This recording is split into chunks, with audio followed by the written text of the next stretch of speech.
40 degree नहीं बल्कि 42 से 45 डिग्री तपती आग और उस आग के सामने धधकती धूनी के पास बैठे वो संत जो न झुके हैं, न डरे हैं और न हटे हैं। ये तप किसी देवता को प्रसन्न करने के लिए नहीं है, ये तप एक सरकार को जगाने के लिए किया जा रहा है। उस सरकार को जो खुद कहती है हम धर्म की रक्षा करते हैं, लेकिन जिसके राज में 500 साल पुरानी तपोभूमि को कागज में झाड़ियां लिखकर 30,000 पेड़ों को बुलडोजर से साफ कर दिया गया है।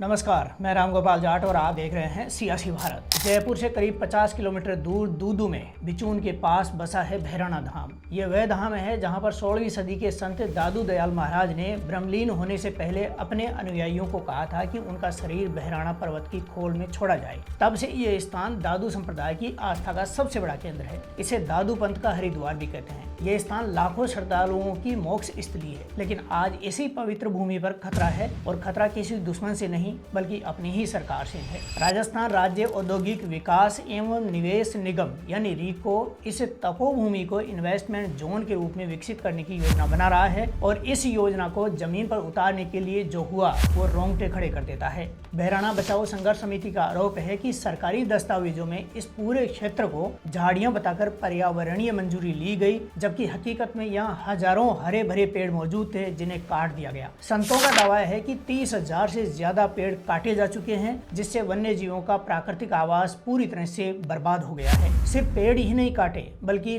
जमीन लेवल करते हुए जो जीव जंतु रास्ते में आए उन्हें जमीन में दफना दिया गया। जानवरों को जिंदा दफनाया ताकि जमीन साफ हो सके, ताकि इन्वेस्टमेंट जोन बन सके, और फाइलों में लिखा जा रहा है यहाँ पर सिर्फ झाड़ियां थी। उद्योग मंत्री और रीको के सर्वे सर्वा राज्यवर्धन सिंह राठौड़ से सीधा सवाल, क्या यही है आपका विकास मॉडल? इस घटना की कहानी सुनी, अब आप आंदोलन की टाइमलाइन देखिए। 5 अप्रैल को प्रशासन को ज्ञापन देकर 10 दिन का अल्टीमेटम दिया गया, लेकिन कोई कार्रवाई नहीं हुई। तब 15 अप्रैल से संतों ने अग्नि तप शुरू कर दिया। 45 डिग्री तापमान में उपलों की अग्नि जलाकर तप किया जा रहा है। दादू मोदाचार्य गोपाल दास महाराज सहित प्रमुख संतों ने स्पष्ट कहा है कि जब तक औद्योगिक परियोजना निरस्त नहीं होती आंदोलन जारी रहेगा। इस दौरान एक साधु की तबीयत बिगड़ी, डिहाइड्रेशन से बेहोशी आई, बावजूद इसके संत तप जारी रखे हुए हैं। चंद दिनों पहले उप मुख्यमंत्री प्रेमचंद बैरवा मौके पर पहुंचे, जो यहाँ के विधायक भी हैं। उन्होंने संतों से बातचीत की, लेकिन संतों ने उनके आश्वासनों को अपर्याप्त बताया, क्योंकि संतों को केवल सरकारी आश्वासन नहीं पूर्ण निरस्तीकरण चाहिए। वहाँ मौजूद लोगों ने बताया कि जब प्रेमचंद बैरवा सीएमओ में तैनात एक उच्च अधिकारी से मोबाइल पर स्पीकर चालू कर बात कर रहे थे, तब अधिकारी ने संतों को ही आरोपित कर दिया, जिसके कारण मामला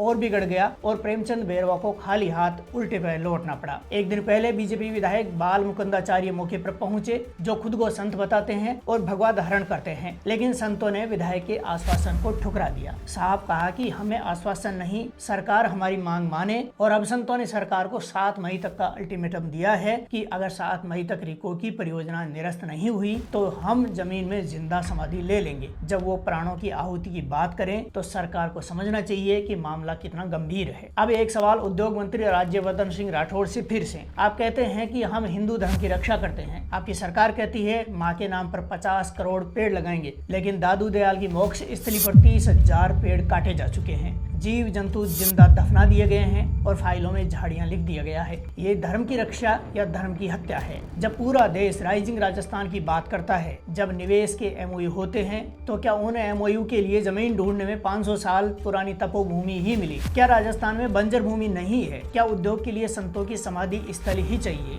7 मई आने में बस कुछ ही दिन बचे हैं। अगर सरकार ने अब भी नहीं सुना तो इसके परिणाम केवल भैराणा धाम तक सीमित नहीं रहेंगे। पूरे राजस्थान में दादू संप्रदाय के लाखों अनुयायी हैं, पूरे देश में संत समाज है, और जब संत समाज अपनी जान देने की बात करे तो आवाज किसी भी सरकार के लिए खतरे की घंटी होती है। भैराणा बचाओ रीको भगाओ का ये नारा आज पूरे राजस्थान में गूंज रहा है, क्योंकि जो जमीन 500 साल की तपस्या से बनी थी वो किसी इन्वेस्टमेंट जोन की फाइल से नहीं बिकेगी। सरकार के पास 7 मई तक का वक्त है, फैसला उसे करना है। इस वीडियो पर आपकी क्या प्रतिक्रिया है, कमेंट करके जरूर बताएं।